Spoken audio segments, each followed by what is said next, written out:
Hey, welcome back to Mrs. B Reads. We are working on Wonder, and we are in part 2, Via's Voice. This is Out with the Old, page 107. Miranda and Ella blasted off. Blasted off. What else blasts off? Rocket ships. What's the again and again signpost that the author is using throughout this entire part of the book? Outer space. Miranda and Ella blasted off. They attached themselves to a new crowd destined for high school glory.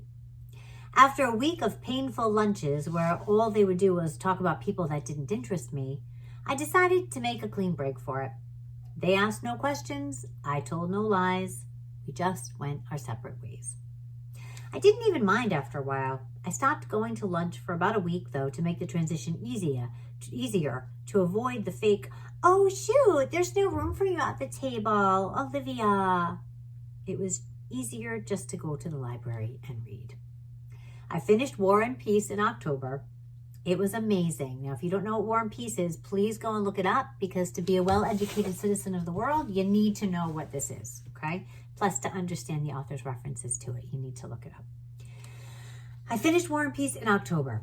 It was amazing. People think it's such a hard read, but it's really just a soap opera with lots of characters, people falling in love, fighting for love, dying for love. I want to be in love like that someday. I want my husband to love me the way Prince Andrei loved Natasha.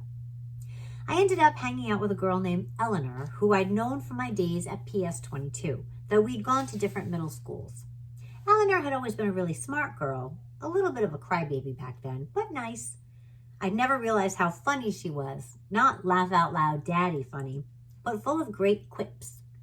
And she never knew how lighthearted I could be. Eleanor, I guess, had always been under the impression that I was very serious. And, as it turns out, she had never liked Miranda and Ella. She thought they were stuck up.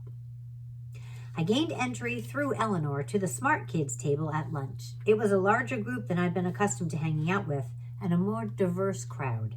It included Eleanor's boyfriend, Kevin, who would definitely become class president someday, a few techie guys, girls like Eleanor who were members of the yearbook committee and the debate club, and a quiet guy named Justin, who had small round glasses and played the violin, and who I had an instant crush on. When I'd see Miranda and Ella, who were now hanging out with the super popular set, we'd say, "Hey, what's up?" and move on. Occasionally, Miranda would ask me how August was doing, and then say, "Tell him I said hello."